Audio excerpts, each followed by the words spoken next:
Hello, my name is Johnny Zapka with Online Preschool Teacher. Today's video is going to feature how I created an escape room for a live session for Outschool. So I teach on outschool.com. If you have any questions about Outschool, please go ahead and ask them down below. You will also see my referral link for Outschool. If you choose to be a teacher, it's a great way to make a little extra money. You do have to create your own content. One thing you can create is an escape room. Some escape rooms are Google form driven. So if you look on YouTube and type in escape rooms or how to make an escape room, you're going to see a lot about using Google Forms to create an escape room. When I first started making the escape room, I looked at all those videos, I watched them, and I was like, oh my gosh, this is just so much work. So I decided to do what I call a live escape room where we're working together through my slides. So I don't have to build a Google form that's going to just give me the answer anyway. I love to interact with the students. So I'm going to show you how I did that. The first thing I did was created a Google slide set. If you've never done that before, you would go to File, New, like go to google.com and you're going to go to a slide set. So if you've created Google Slides, you will know what to do. If you've never created Google Slides before, you're going to want to watch some videos on how to create a Google slide. And I chose a background that I wanted. It's the same as my thumbnail that I'm using on Canva, so it kind of ties that all in together. I added a princess.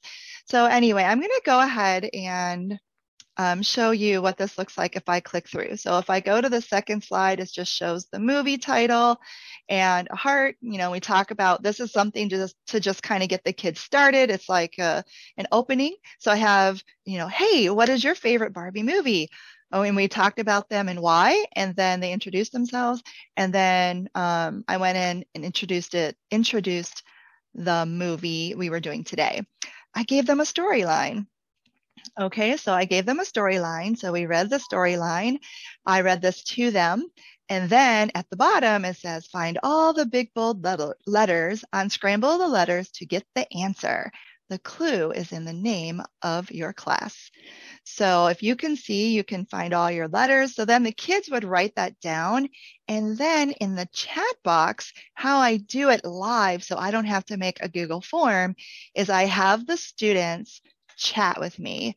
And I'm going to stop the share for just a second and show you what I mean. So if you click on the chat box in Zoom, and then you can select, let me just show you. I think it'd be better to show you.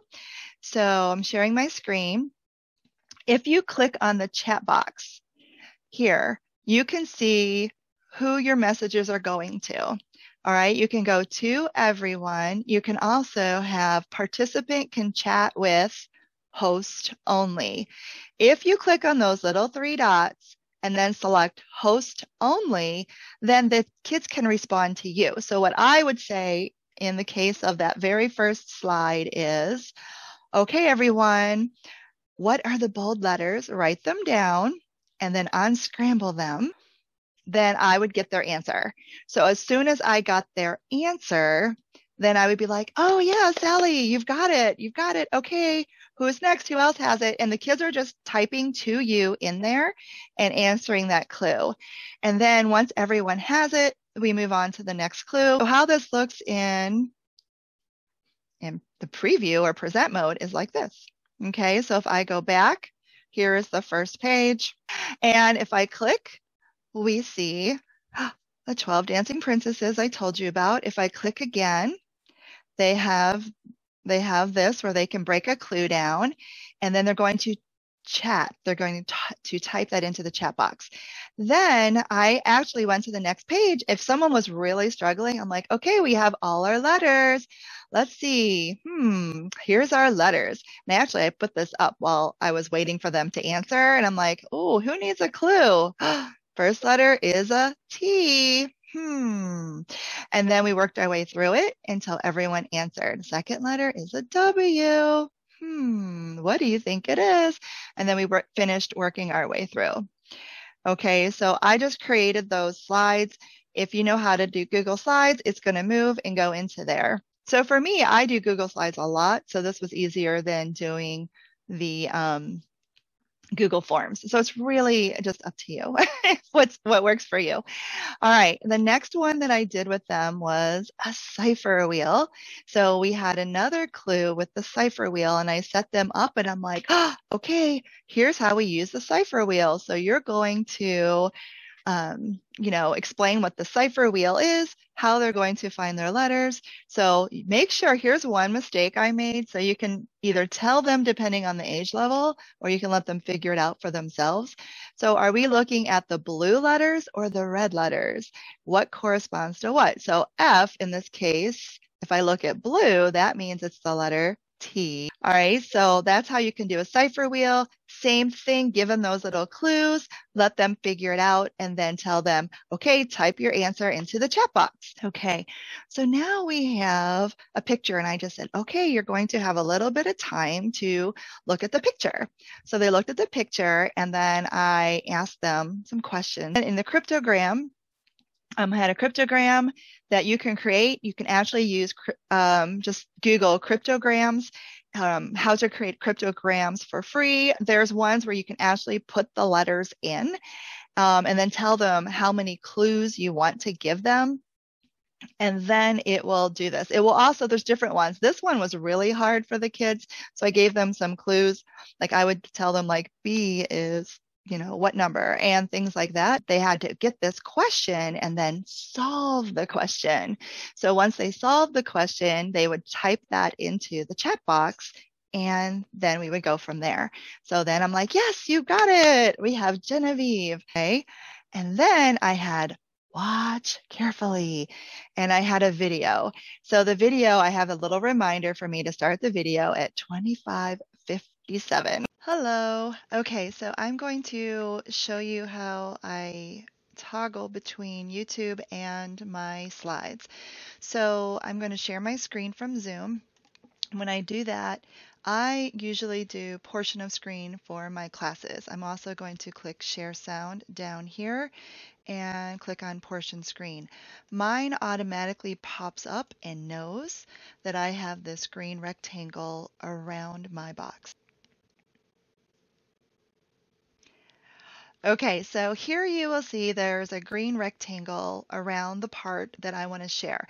If I click on this green rectangle, I can drag it and make it different sizes. So I have done it so it's sized right here. And then if I want to show a video, I will either show something I have on my computer or I will go to YouTube and show a portion of a video. So in this case, it's Barbie and the 12 Dancing Princesses. For this clue, it's, where is Genevieve in the order of the princesses? So we're going to listen to this video. As you can tell, the green rectangle does not line up perfectly. So this bothers me. Plus, you may miss something. So I actually don't just toggle back and forth between my tabs. I actually have another tab open and it's waiting down here. I click and it pops open. If you can see this, it's over here. So it popped up and I resized the YouTube tab so that it fit nicely to show my video like that. So the way I wanted it to look. So when it's all up, I would just click on play. Okay, and then this would go through the movie, and when I'm all done, I would click and it would close. And I like this much better if I'm going to be going back and forth between different clues. All my YouTube videos are literally like all the YouTube tabs are on one browser, and I just click it shut, and then all my Google Slides are in this browser that I want to click through if I have multiple different slide sets or pictures or images I want to show. So I just wanted to show you that. And then I'm just going to fast forward to the end. I had reminded them throughout. I'm like, every time we get an answer to something, that's going to be one of your clues to solve the puzzle at the end. So the first clue was 12 answer. Second one was Lacey. Third was triplets. So you can see that. So then they have 6 different clues. And who has the shoes? So now we're going to figure out who took the shoes. They don't have their shoes. They cannot get out of the Magic Kingdom. And so then they were supposed to solve this by using where look at number 1 and the second letter, look at number 2 and the second letter, look at number 3 and the 5th and 7th letters, and then they figured out the answer, and that it was Twyla. Actually, I have to switch those clues. But that is how they got to the end, and they were like, yay, you have 12 pairs of shoes. Good job. You did it. Let's dance out of here. And then we watched the video. I'm hoping that helps you to understand how I did it. So using Google Slides and a live session on Outschool and just having the kids kind of work together and by themselves. And then you can have other times where, like I said, they're working together. You can assign one part to one person and another part to another person, depending on what you have. And good luck making escape rooms without using Google Forms. Thanks. And don't forget to subscribe and get notified by that bell if you would like to be notified when I upload other videos. Thank you and have a great day. This is Johnny Zapka with Online Preschool Teacher. Bye.